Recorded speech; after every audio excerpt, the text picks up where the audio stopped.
This conference will now be recorded.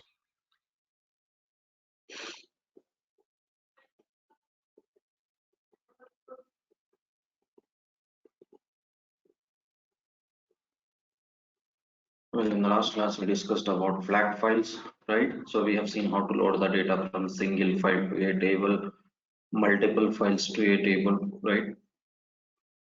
Okay, so for that we created the mapping session workflow. If it is a single file, at session level, we have to set source file type as a direct, and then we have to specify the source file directory wherever we have our source file. That directory path we have to specify, and then the file name also we have to specify. So if there are multiple files to process, then we have to uh, create an indirect file. Inside the indirect file, we have to write all the source file names. And then at session level, we have to specify source file type indirect, and then source file name, indirect file name we have to specify, and then the source file directory. So like that, if you specify, then it will process the multiple files data to a table. Okay, so if the files count changes every day. So today we have got 2 files, tomorrow 3 files, day after tomorrow 10 files, like that. If the file count changes every day, then we have to use the Unix shell script. Okay, so that script will take care to create a indirect file, and it will read and write the source file names inside the indirect file. So to execute the Unix shell script, so we have to call the command task. Inside the command task, we have to write ksh space Unix shell script path and the file name. If you write, then first that script will execute.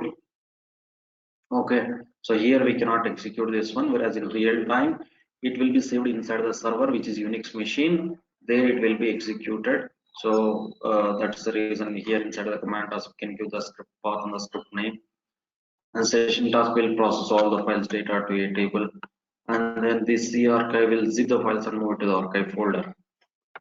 Okay, like that we can create a workflow to process dynamic source files data to a table, and this is what we discussed in the last class.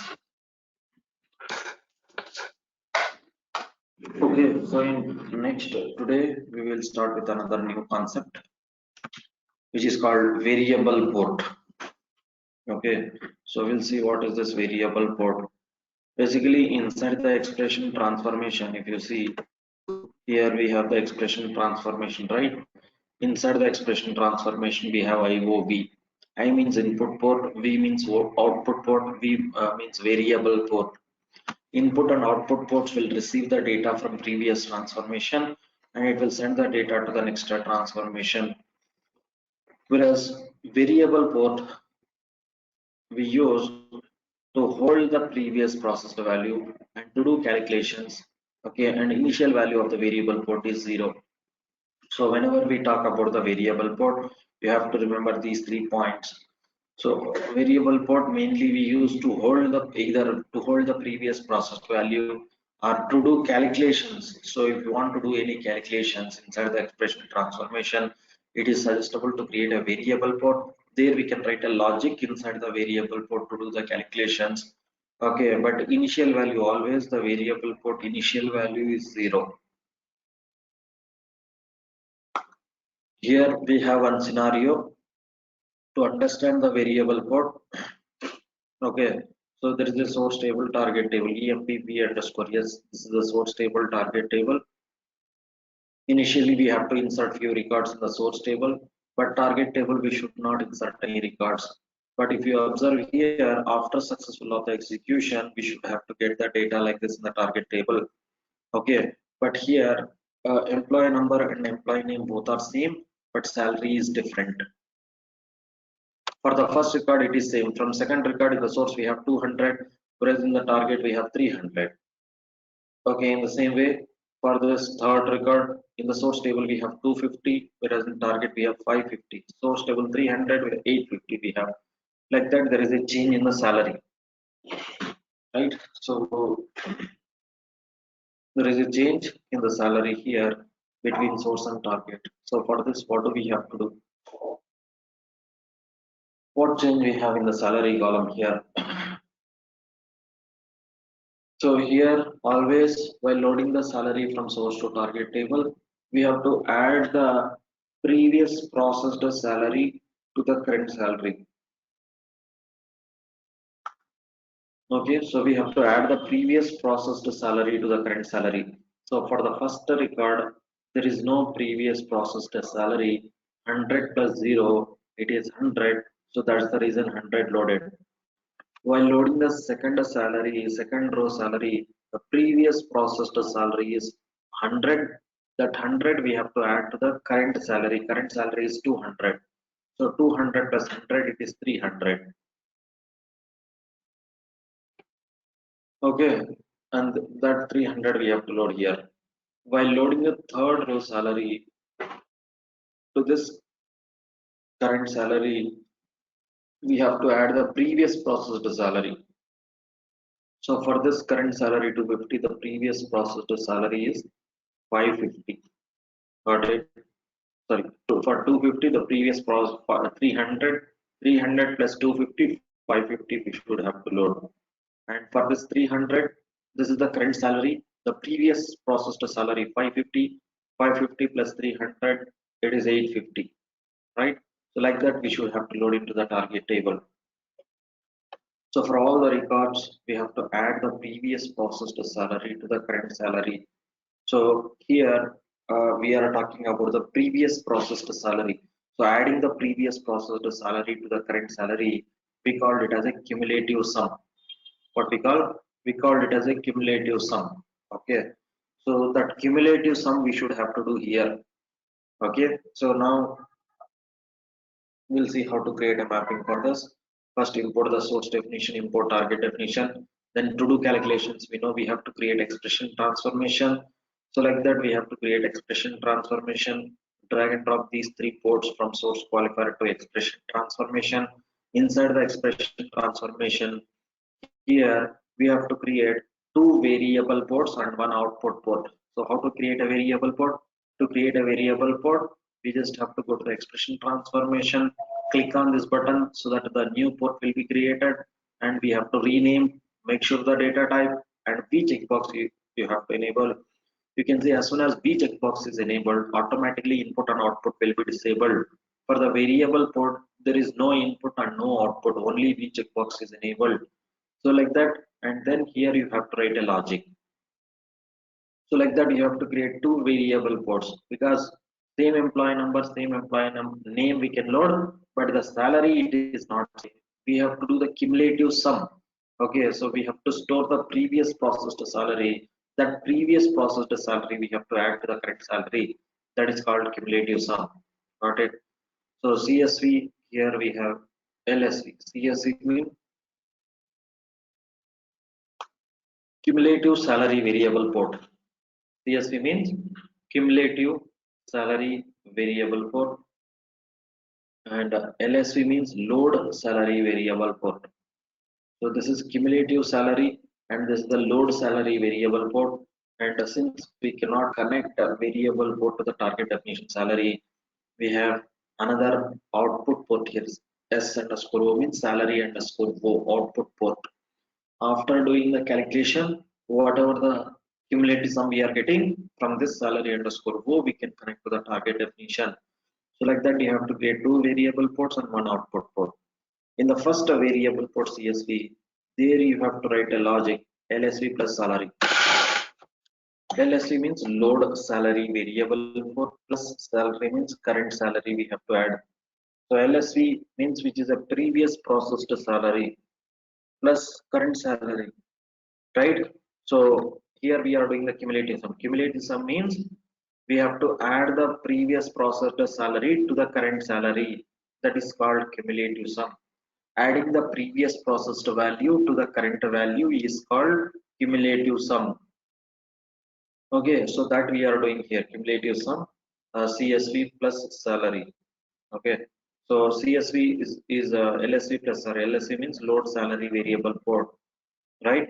And then here in the load salary variable port, we are storing that cumulative sum, and then salary underscore O, we are passing the load salary variable port. Like that, we have to write a logic inside the expression transformation. Okay, and then we will see now how we are going to load the data. So let's say with this we have created the mapping session work for everything, and as soon as we start execution of this mapping, so from the source it will read the first record 1A100, 1A100 it will pass to the expression transformation, okay, and then as soon as it receives the first record, it will pass the values to the below ports, below variable ports and output ports, okay.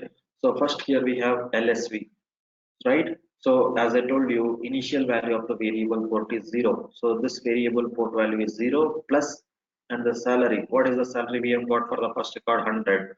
So 0 plus 100, 100. So cumulative sum for the first record we have got 100. Okay, and directly we cannot connect a variable port to the salary. Next it comes to the below port. Below we have LSC is equal to CSC. So LSV, there we have to pass the CSV value, cumulative sum. What is the cumulative sum we have got here? 100. So earlier, for the first time here, the LSV value is 0. But here, now it is going to update that 0 with whatever the cumulative sum we have got, that it will pass to this LSV. So that means here we will get 100. Okay, and LSV value now it is 100. It comes to the below port, salary underscore O. There we are passing LSV value. LSV value we have got 100. So that 100 it will pass to the salary underscore O. Now the salary underscore O value we have got 100 for the first record. So 1A and salary underscore O it will pass 100 to the target definition. So like that for the first record it will load 1A 100. Done. First record loaded. Now the second record. Second record is 2B 200. So here from the source it will pass 2B 200 as the second record to the expression transformation. Now the current salary for the second record is 200. So here for the second record, LSV is equal to CSV is equal to LSV plus salary. So what is the LSV value? Now LSV means variable port. So that variable port value here we can see 100. Right, the previous processed value. So 100 it will take here plus the current salary 200. 100 plus 200 is 300. CSP value now cumulative sum for the first record, the previous processed salary is 100 plus the current salary is 200. 100 plus 200 it is 300, right? The same 300 it will update to the below LSV and salary underscore O. So we just have to write only this logic. We no need to do this all calculations and all. Automatically it will take care to do these calculations. In the same way, for the next record, third record 3C250 is the third row, and here the current salary is 250. So previous processed salary is 300, LSV value. LSV value is 300 plus third record current salary is 250. 300 plus 250 we will get 550. So for the third record it will load the salary as 550, 3C 550, it will load into the target table. Like that. Now for the fourth record the current salary is 300. So here the previous processed salary is 550 plus current salary is 300. 550 plus 300 is 850. So 850 it will be loaded as a current salary. So this is how it will be loaded into the target table. So here in this mapping we have created two variable ports. One variable port is for to do the calculation LSV plus salary. Here it will do the calculation, and the second variable port we have created to hold the previous processed value. So like that, inside the expression transformation, to hold the previous processed value and to use that previous processed value in the next row processing, we can create a variable port, and also to do calculations we use this variable port. So variable port is very important in real time. Also many of the scenarios wherever the calculation is required to do in expression transformation, so instead of doing or instead of writing the logic in output port to do the calculation, we use variable port. Okay, so inside the variable port, we will be writing the logics. And one more important point we have to remember here, what is the order of the execution of the ports in expression transformation? Okay, so here if you see, we have a employee number. For employee number, we have input and output is enabled. and then for first name and last name, salary. Okay, so till here, so for all these ports, input and output are enabled. So here in this order only it will execute. First input and output ports. Inputs will receive the data from previous transformation, and output ports will send the data to the next transformation. So after that only input ports will execute. So after that only variable ports. Okay. So after input ports are receiving the data from previous transformation, first variable ports logic will execute before execution of the output ports logic. Okay, so remember, so variable port, output ports, if you have in expression transformation, and we have written the logic in output ports. Also, let's say we have written the logic in variable port, but variable port logic will execute first before execution of the output port. Now, for example, here you can see output port we have in a fifth place, whereas variable port we have in a sixth place. So even though we have the variable port at sixth place, before execution of this concat function, first whatever the logic here we have written, that logic. So for example, let's say salary plus 100 if I have written like this. So before execution of this concat function, first this salary plus 100 logic will execute, because this is a variable port and this is the output port. So as I told you, even though we have this at fifth place, first it will see what are the variable ports are there. So it will execute the variable ports logic first before execution of the output ports. So this is important point. So even though they are in different order, first we have the output ports, next we have the variable port. In that order also, if you have, always expression transformation will check. Okay, after input and output ports or input ports receiving the data from previous transformation, next expression transformation will check are there any variable ports created inside this expression. Yes, if there are variable ports, then it will execute the variable port logic. After execution of all the variable port logics, next it will check are there any output ports. Yes, we have a output port. Next output port logic will execute. So like that, in that order only, in expression transformation, the logics are going to be executed. So always before execution of the output port, the variable port logic will execute.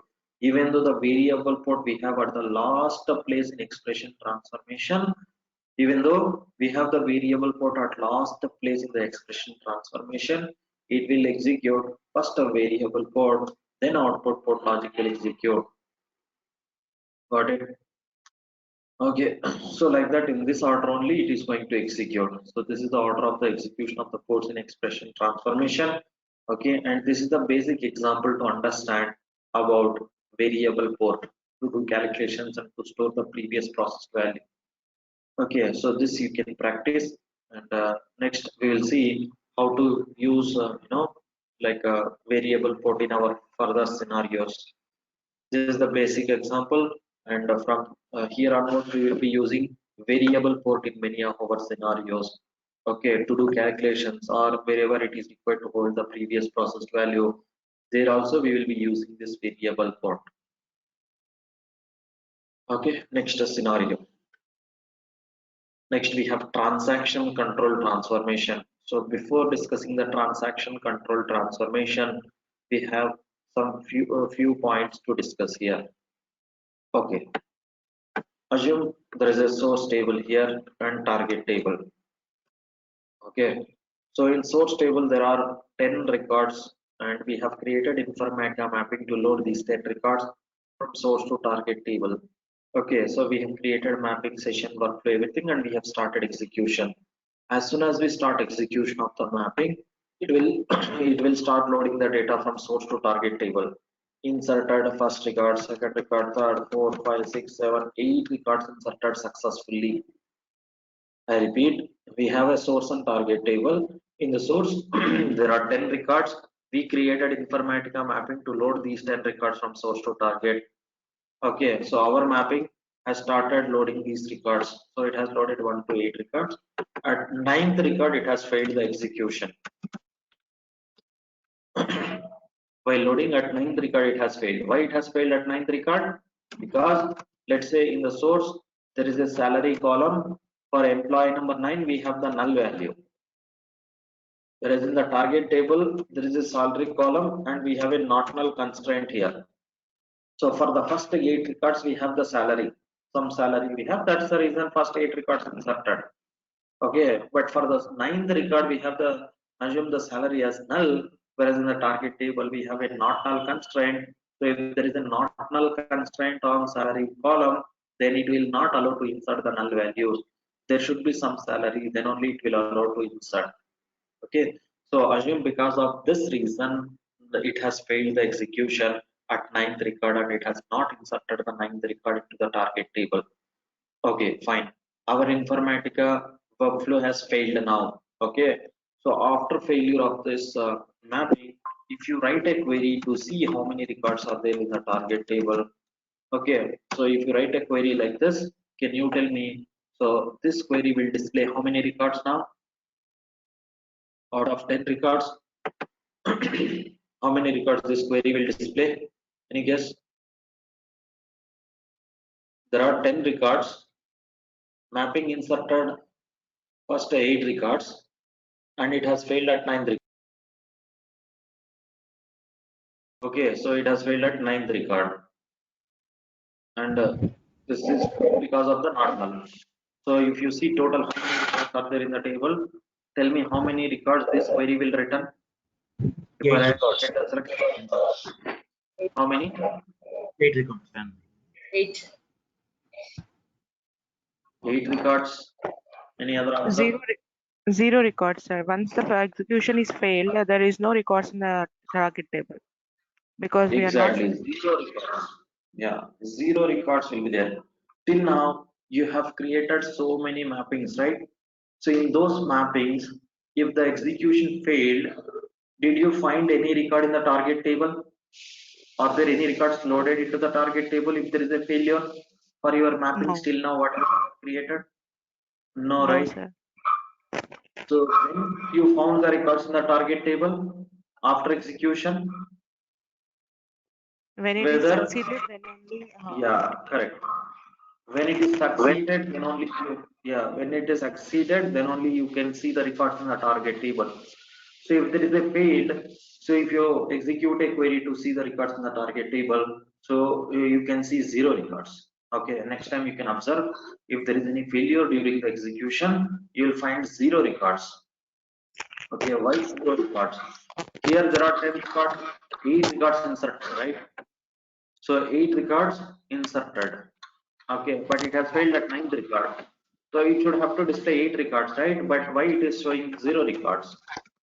Because so whatever the records inserted into the target table, if there is a failure during the execution, so these records are going to be rollback. Okay, what will happen? Rollback. There is a concept called rollback. Rollback means delete. Okay, so even though there are no issues with these records 1 to 8, if there is a failure during the execution, whatever the records are going to be loaded into the target table, automatically Informatica will do the rollback for those records. A rollback means it will delete those records because there is a failure during the execution.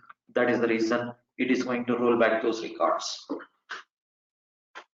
Okay, since the rollback is executed by Informatica during the failure, and if you execute a query to see how many records are there in the target table, you will find 0 records. Got it?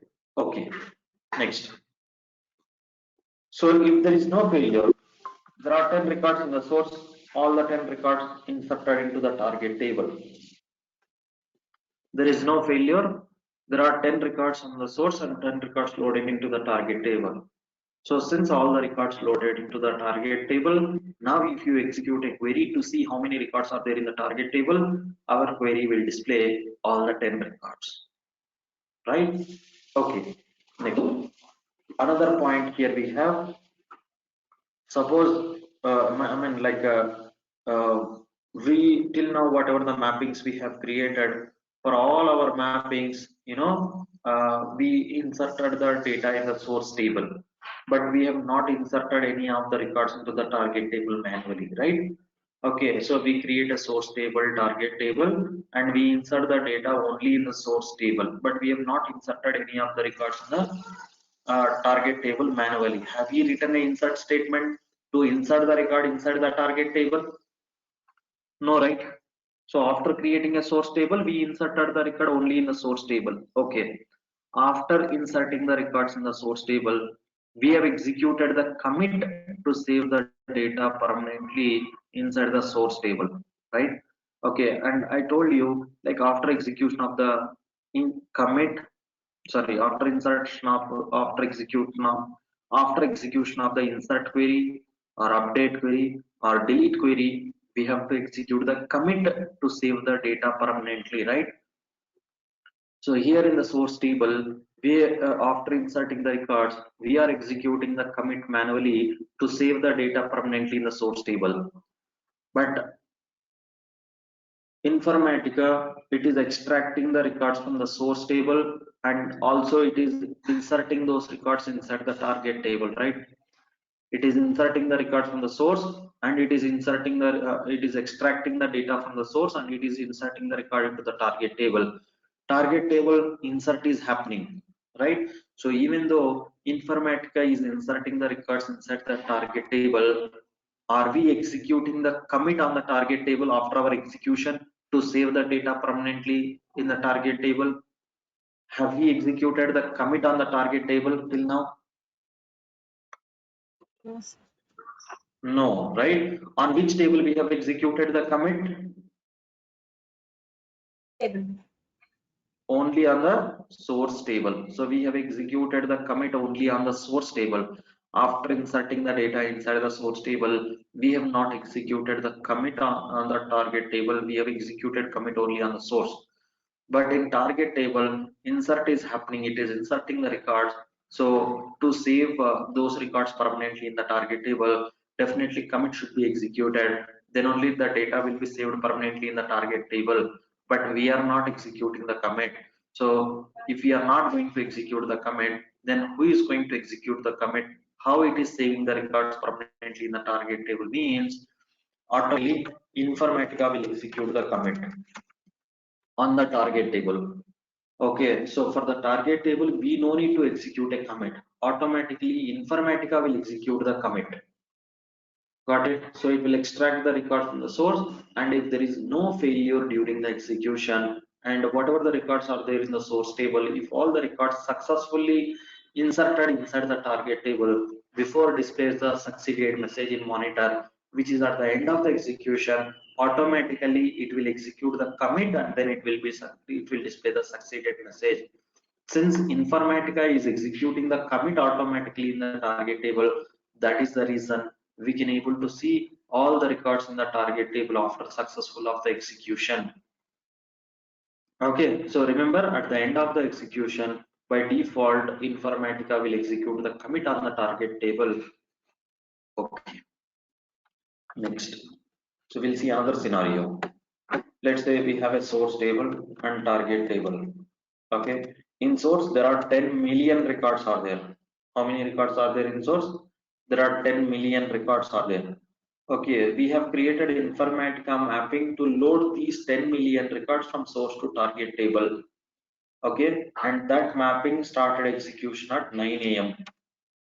So let's say 9 a.m. we have started execution. Okay, since there are 10 million records, it will take time to execute. Within fraction of seconds, it is not going to be completed. Okay, 9 a.m. started. Let's say around it will take 2 hours to load these 10 million records from source to target table.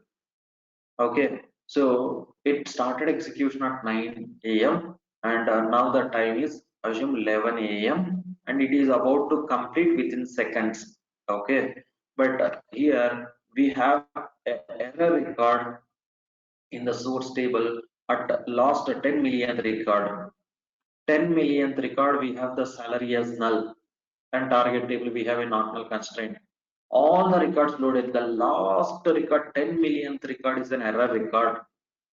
Okay, 10 million minus 1 records loaded into the target table successfully and it has failed at 10 millionth record. Last record in another 1 second, if this record is going to be inserted, our execution is going to be completed, but it has failed at a 10 millionth record at 11 a.m. So within seconds it is going to be completed. but after execution of 2 hours, 9 a.m. started, at 11 a.m. it has failed the execution because of the lost error record. So at 11 a.m. after failure of the execution, if you write a query to see how many records are there in the target table, so this query will return how many records now at 11 a.m. Zero. Right? Zero records.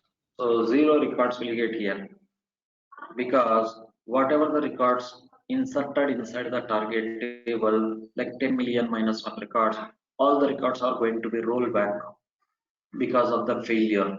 Because of one error record, it has failed the execution, and whatever the records loaded into the target table, okay, so they are going to be rolled back. Okay, fine.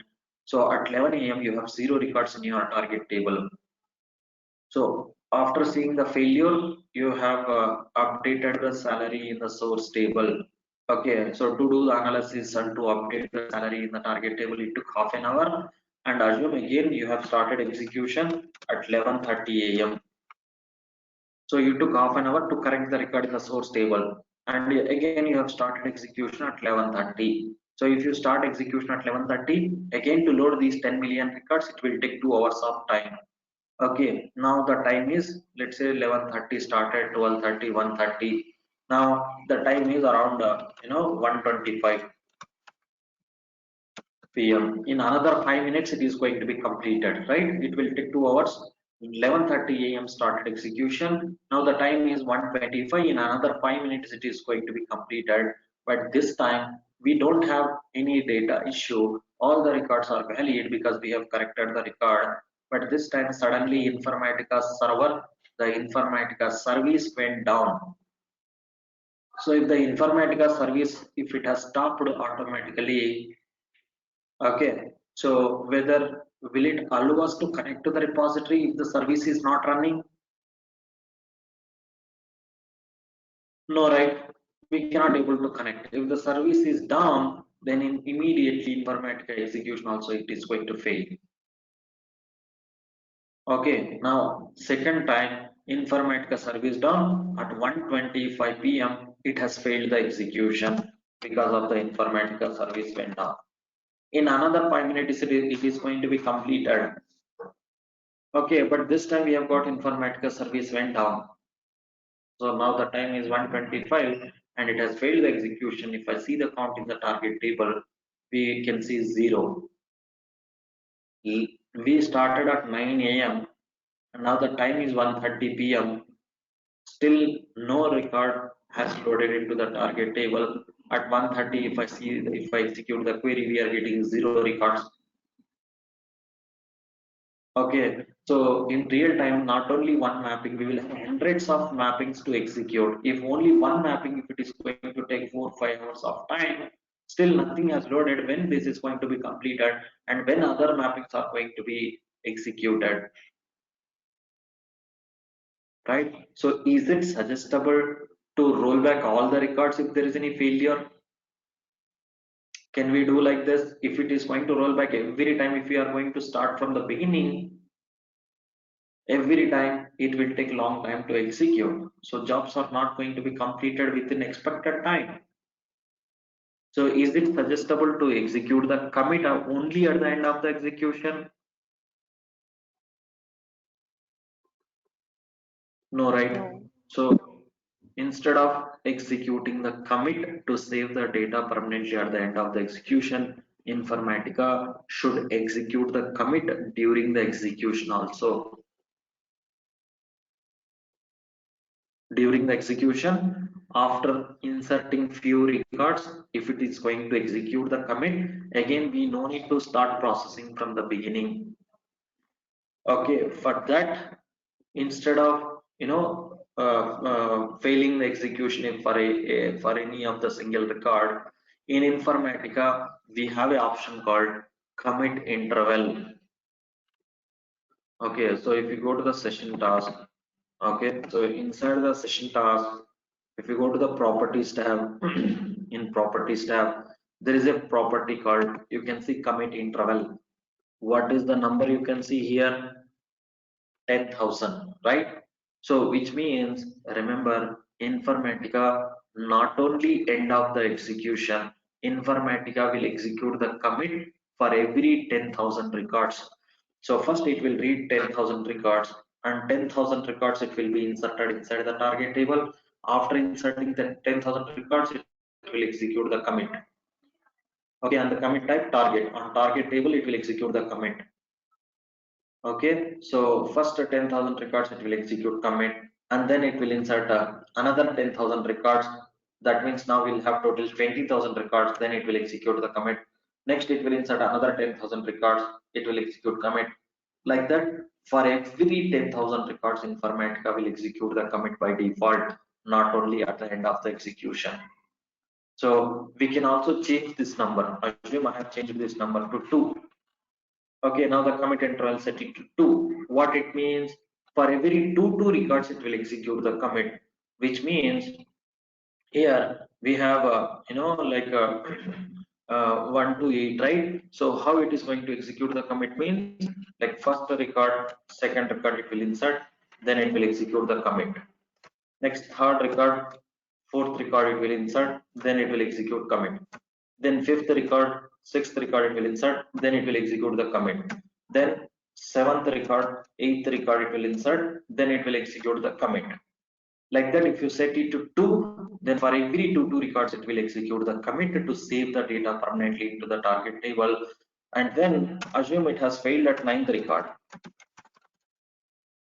Okay, so if it has failed at 9th record, this time if you execute a query to see how many records are there in the target table, this time how many records that query will display? Is it going to display 0 records or 8 records? 8 records. 8 records, because the commit is executed to save the data permanently. That's the reason this time you can see 8 records in the target table. Okay, and since we have 8 records saved already in the target table, and if there is a failure, and after fixing this failure, again, do we have to start reading the data from the first record, or do we have to start reading the data from the 9th record? Is it necessary again to start loading from the first record, or from which record we have to start extracting again? 9th record. On the 9th record. Right, from the 9th record, again we no need to start extracting the data from the first record.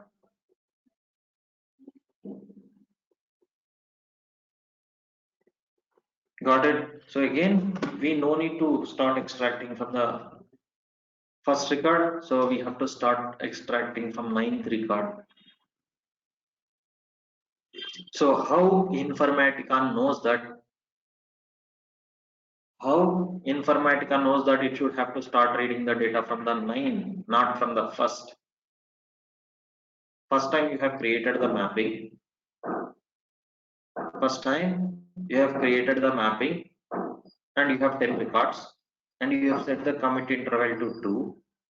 9th record you have error record. 8 records successfully loaded and 8 records committed, and it failed at 9th record because of the null value.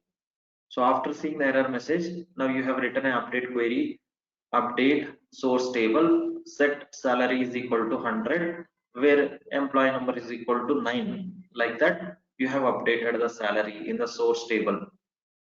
Now, after updating the salary, now again we have to rerun our Informatica mapping. So if we rerun our Informatica mapping, our workflow, it should have to start from 9th record, not from the first record. How Informatica knows that it should have to start reading from 9th record, not from the first record? For that, there are two options. Instead of when we rerun after failure, when we rerun, okay, it should have to extract from 9th record, not from the first record. To start reading and loading the data from the 9th record, there are two options. The first option is, if you go to the session task under properties, open the session task under properties, here there is a property called recovery start as E, right? So you have to click here and you have to select this option. Recovery start as the resume from last checkpoint. Last checkpoint means last committed record. So after last committed record, from there it should have to resume. Resume means extract. Okay, so from there it should have to extract. So if you select this option, okay, and then if you execute, okay, so before execution we have to set this option, recovery start as a resume from last checkpoint. Okay, so and then click on apply OK. So after click on apply OK, so in the workflow monitor we will have the option, or here also you can say recover workflow. Instead of start workflow, we should have to select recover workflow option. Okay, or instead of whichever the failed session task we have, right click on the failed session task. Here you have the recover task, right? So recovery start as if you select resume from last checkpoint, if there is any failure, and after fixing the issue again, to rerun from ninth record, to select the data from ninth record, we have to select the recover task or recover workflow, right? So if you select recover, then what it will do is it will start extracting from wherever it has failed, or after last committed record. Last commit happened on 8th. So after 8th, next we have ninth record. Okay, so from the source it will extract the ninth record. So like that, during the execution, if there is any failure, so from there, if you want to start execute, we have to select recovery or start as it. Okay, this is one of the important entry questions. They will ask during the execution if there is any failure. So if you don't want to start again from the beginning, wherever it has failed, or last comment from last comment record onwards, we have to start load the data into the target table. For that, what we have to do? So for that, we have to go to the session task properties. There we have to set the recovery start as a resume from last checkpoint. That option we have to select, and then the failure session task we have to right click and we have to select the recover task option instead of start task. Start means again it will start from the beginning. Recover means it will start from wherever it has failed, from there it will start. Okay, like that we have to select the recover option. Okay, next. What is the second option? Second option means if there is a lookup transformation in the mapping. Okay, so if there is a lookup transformation in the mapping, if you start execution of that workflow, okay, so lookup transformation will create a static cache. So this time we have 8 records successfully loaded into the target table. Static cache will be created with 8 records. Okay, after creating the static cache with 8 records, then reader will start reading the data from the source. First record it will select and it will send to the source to the lookup transformation. Lookup will look for matching value inside the cache. Yes, there is a matching value. First 8 records we will get the matching records inside the static cache, and also there is no change between source and the target table or static cache for the 8 records, because just now we have loaded. Since there is no change and the record already exists in the mapping, no insert, no update, nothing will happen. No, none of the group will satisfy the condition for those first 8 records, and it will not do anything for those 8 records. Again, it will not be inserted, it will not be updated for those 8 records. And for the 9th record, from the source employee number 9, it will send to the lookup transformation. Lookup will look for matching value inside the static cache. There is no matching value, and the 9th record it is going to inserted. See, for the first 8 records, it didn't do anything, but for 9th record, it started inserting, and 10th record also that record does not exist, and it will insert the employee number 10 record into the target table like that. So either we can have the recovery start as the option, or if there is a lookup transformation, even though the recovery start as is not set in the next run, because lookup transformation will create a static cache on the target table. Those records, whatever are inserted, those we will get inside the cache, and there will not be change between source and the records present inside the cache. So that's the reason no group will satisfy, and it will leave those records as it is, and from 9th records onwards it will start inserting. So that's how we can do. Okay, here it is not suggestible to set change this number to 2. Okay, generally in real time we do not change this number. Whatever 10,000 we have here, we will just leave the 10,000 as it is. It is not suggestible to execute the commit for every one record. It is not suggestible to execute the commit for every 2 record or 5 records or 100 records. No. If there are millions of records to load from source to target table, it is suggestible to have the commit for every 10,000 records. Instead of 10,000, if you set the commit interval after every one record, then for every one record, if the commit is going to execute, then it will take a long time to execute. So think like this: if there are 10 records, so if I am going to execute the commit at the end of 10 records only one time, or if for every records if we are going to execute the commit, then 10 times it should have to execute the commit. So 10 times if it is going to execute the commit, will it take time or not? Compare with executing the commit for one time, right? It will take time. So that is the reason, instead of executing commit for every one record, it is suggestible to execute the commit for 10,000. So this is 10,000 is the default number. We cannot change this. I mean, like, we should not change. Okay, we just have to leave that as it is. Okay, fine. We'll see another scenario. So here there are 15,000 records are there in my source table, and we have seen the commit interval is 10,000. So first it has inserted 10,000 records into the target table, then it has executed the commit. Since there is a commit interval 10,000 by default, so it has inserted first 10,000 records and executed the commit. Next, remaining 5,000 records are there. Okay, so from the source, remaining 5,000 records inserted, and for these remaining 5,000 records, will it execute the commit or not?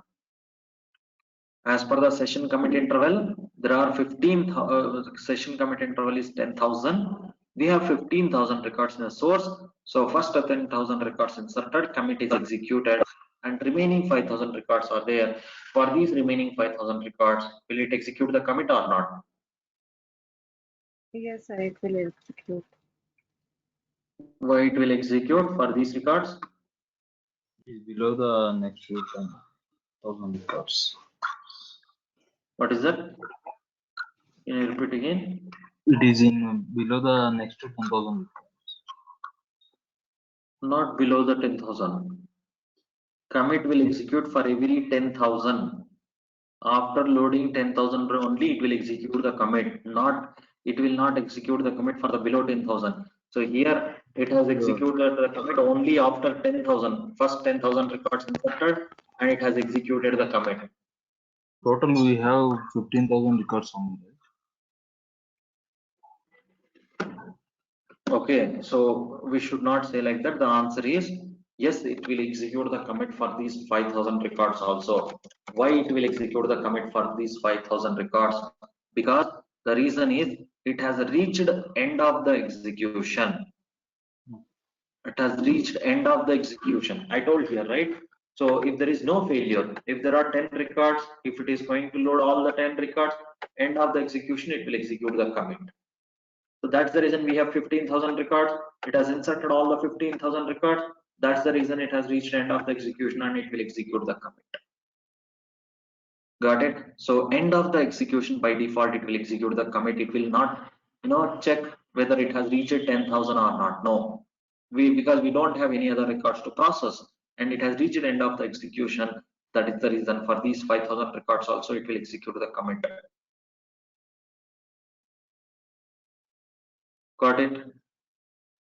Okay. Now let's say another scenario. So we have 10,000 records in our source table. We have 10,000 records in our source table, and there is a commit interval 10,000. That means after successfully insert of all these 10,000 records, it will execute the commit. But our mapping inserted 9,999 records inserted successfully, and it has failed at 10,000 record. Session commit interval we have 10,000, and we have source 10,000 records, inserted successfully 9,999, but it has failed at 9th record. So this time, how many records will be there in your target table? 9,999. How many? How many records will get if I execute a query to see how many records are there in target table? 0 records. 0, right? Why 0 records? Commit is at 10,000 records. Right, commit is at 10,000 and the execution also not completed. If the execution without failure, if it was completed, then after inserting 10,000 records, it will execute the commit, or because it has reached the end of the execution, it will execute the commit. But here it has not reached the commit interval count. Okay, so 9,999 loaded successfully, but the last record is an error record because the last record has not loaded. It will not execute the commit, and also there is a failure. Whatever 9,999 loaded, all these records are going to be rolled back, and you will see 0 records in the target table.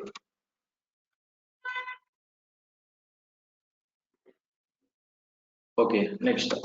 So another scenario, we have total 5 records in our source table. Okay, and we have created Informatica mapping to load these 5 records into the target table. Our mapping inserted first, second, third, fourth, 5, all the records loaded successfully into the target table. But here the commit interval is 10,000. We have only 5 records and 5 records loaded successfully, but the commit interval is 10,000. So for these 5 records, whatever it has inserted, so will it execute the commit or not? Because the commit interval is 10,000, but we have only 5 records. For these 5 records, will it execute the commit? Yes, sir. Yes. Why it will execute the commit? Yes, sir. It Why it reached will the execute end. the commit?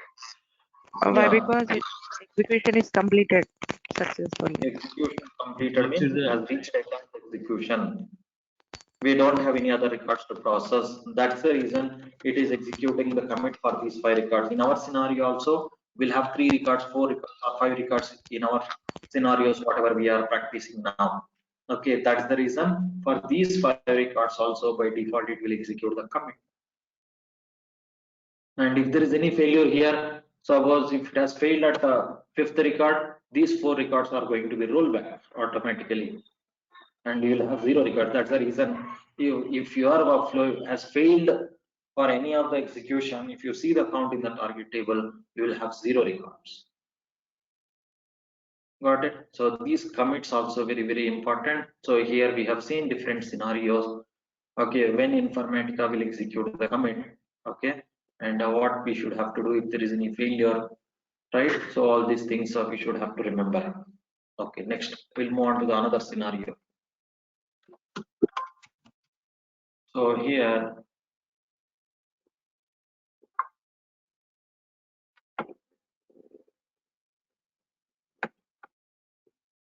okay, so here we have one more scenario for the commits. Okay, we have a source table. In the source table we have different department records are there, department 10, 20, 30, like that. Okay, so here the requirement is we have to load all the 10 department records, then we have to execute the commit, then we have to load all the 20 department records, commit, and then we have to load all the 30 department records, commit, like that. The requirement here is after loading each department records we have to execute the commit. So assume we don't know how many records are there in 10 department. So, but after loading all the 10 department records only, we have to execute the commit. And then after loading all the 20 department records, we have to execute commit. And also in 30 department, we don't know how many records are there. So after loading all the 30 department records, we have to execute the commit. Okay, so in this scenario, here in 10 department, we have 3 records, 20 department, we have 2 records, 30 department, we have 1 record. So here the commit interval count is not fixed. So in such scenario, tell me here what commit interval we can set here. Can we set commit interval 1, or can we set commit interval 2, or can we set commit interval 3 for this scenario? You understand the requirement here? What commit interval we can set here to execute the commits after loading each department records? If you set 1, then for every 1 record it will execute commit. But we don't want to execute for every 1 record, because in department 10 we have 3 records. After these 3 records, only commit has to execute. Can we set commit interval 2? If you set commit interval to 2, then for every 2 records it will execute the commit. But here we have in 10 department we have 3 records. We need commit to be executed after these 3 records. Can we set commit interval 3? So if you set commit interval 3, so these department 10 records it will set and it will execute commit. But for 20, I mean, like after in 20 we have only 2 records. After inserting these 2 records, is it going to execute commit here? If you set the commit interval to 3, will it execute the commit after these 2 records?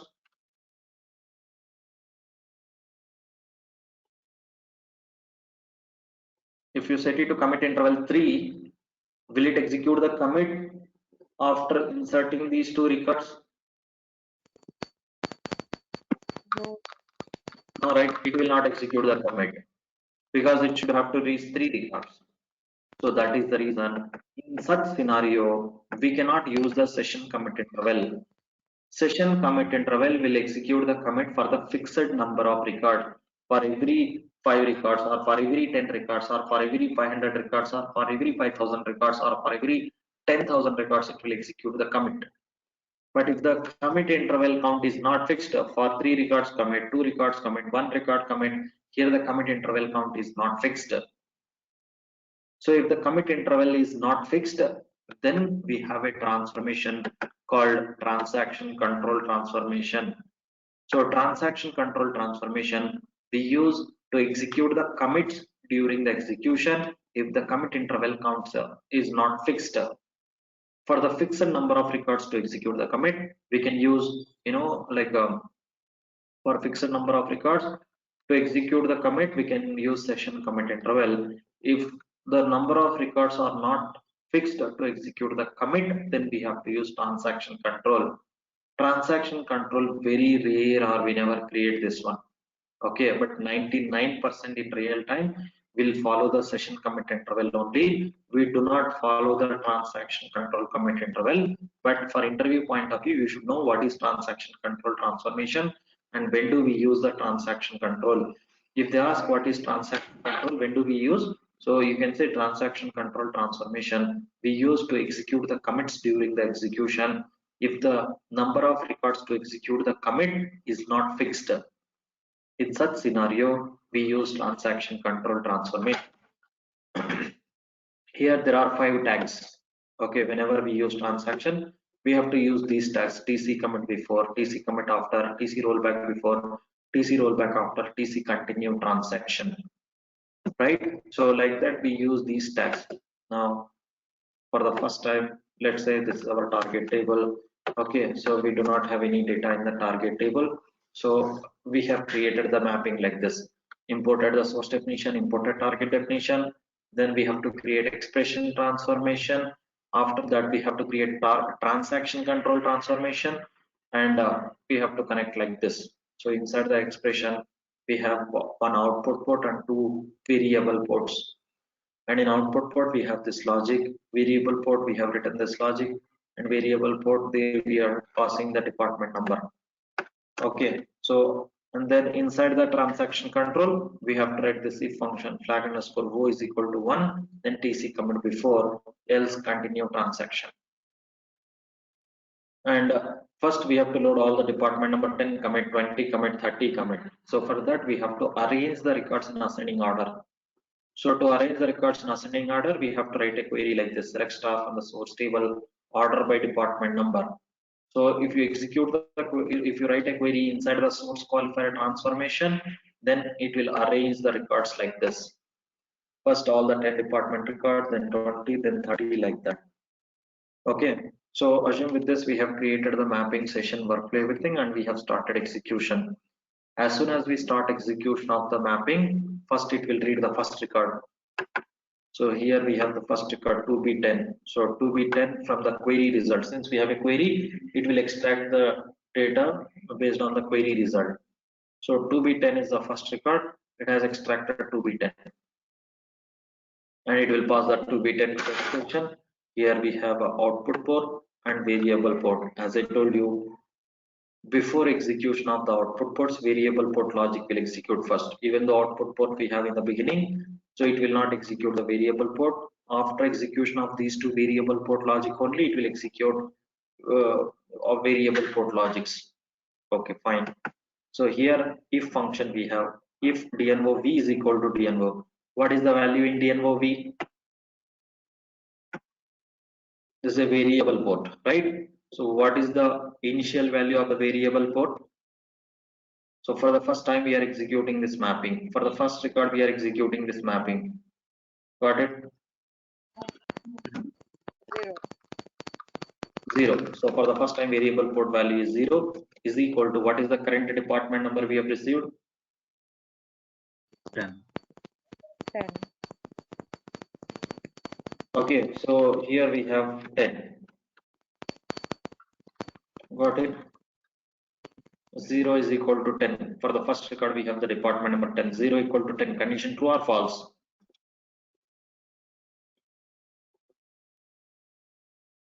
0 equal to 10. Condition true or false?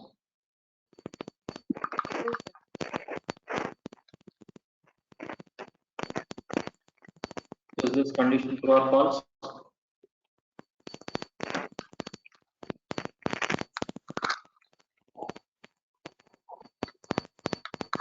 Zero equal to 10 condition true or false? false.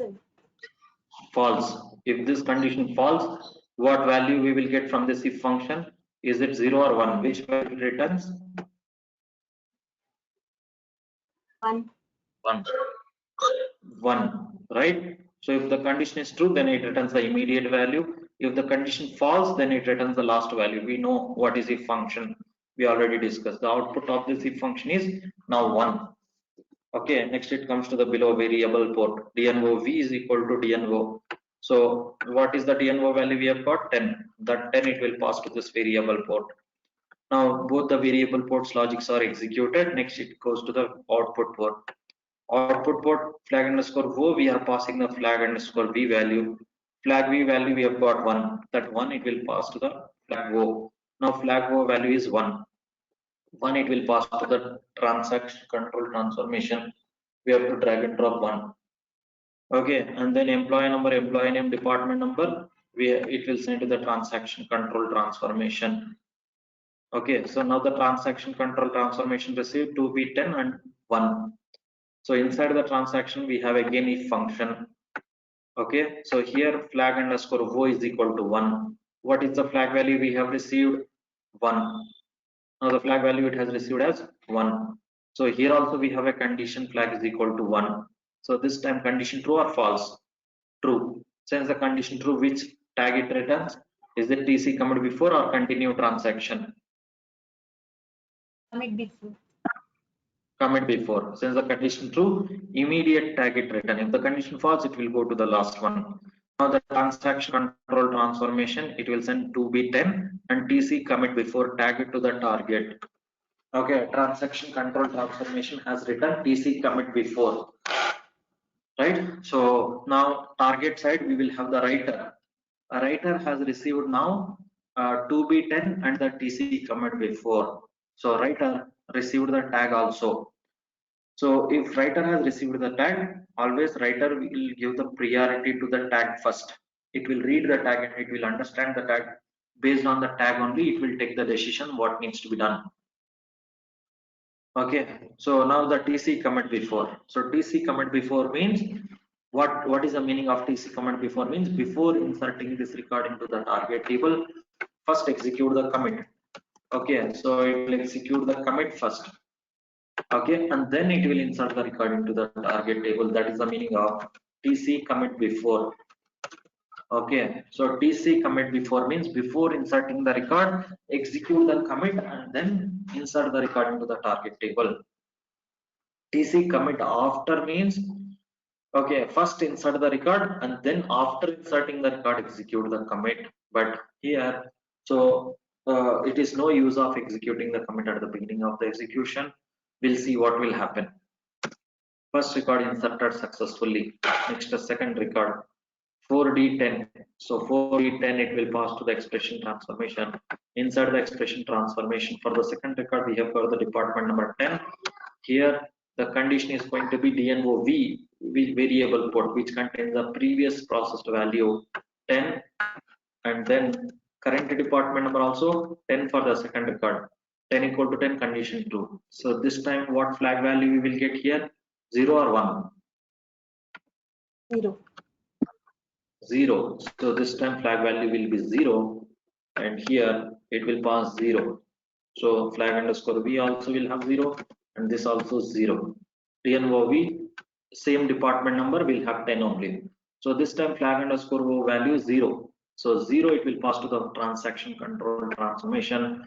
This time flag underscore o value is 0, but here the condition should be 1. So that's the reason condition is going to be false here. We have got 0, but here we have condition flag is equal to 1. So that is the reason condition false. If the condition false, it returns TC continue transaction. And second record 4D10 and TC continue transaction tag will send it to the target.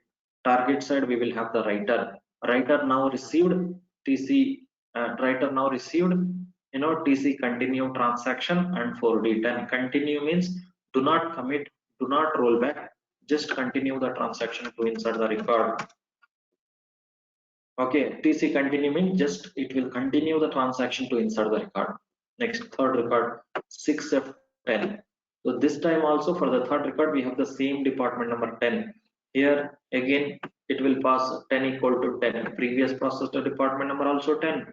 Current department number also 10. Again the condition true. It returns the flag value 0. The same 0 it will pass to the transaction control transformation. Here since the flag value is 0, condition false, it returns TC continue transaction. For the third record, it will return 6 F and then 10. Okay, so for third record also we have got continue transaction. Next, fourth record, we have the new department record now 1820. So we have got 1820. So here the condition is going to be current department number is 20. DNOV, which is a previous processed value. So previous processed value is 10 and the current department number is 20. So this time 10 equal to 20, condition false. Since the condition false, so here we will get the flag underscore v value is 1 and it comes here, it will update 20 the current department number and flag o value is so 1. So this time flag o value 1 it will pass to the transaction. So since the flag underscore o value is 1, here the condition is going to be true and then it returns TC commit before for the fourth record.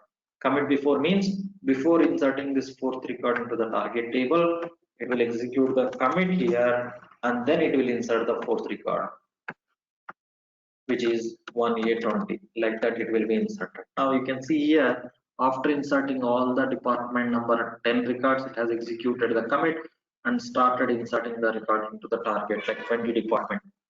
Next, fifth record 5E20. So same department number we have here. The previous processor department number is 20. Current department number also 20. Here the condition is going to be 20 is equal to 20. Right? Condition true. Since the condition true, it returns the flag value 0. So this time flag value we will get 0 here. Flag value 0 means it returns continue transaction. For 5E20 it returns continue transaction and it will be inserted like this 5E20. Next, the last record we have here 3C30. We have the new department number. So the condition is going to be here the previous processor department number is equal to current department number. So previous department number underscore v, which contains like 20, and the current department number for the last record we have got 30. So 20 is equal to 30, condition false. Since the condition false, flag value will be 1. So that 1 it will pass to the transaction control transformation, and here flag underscore o is equal to 1, condition true, and since the condition true, it returns TC commit before.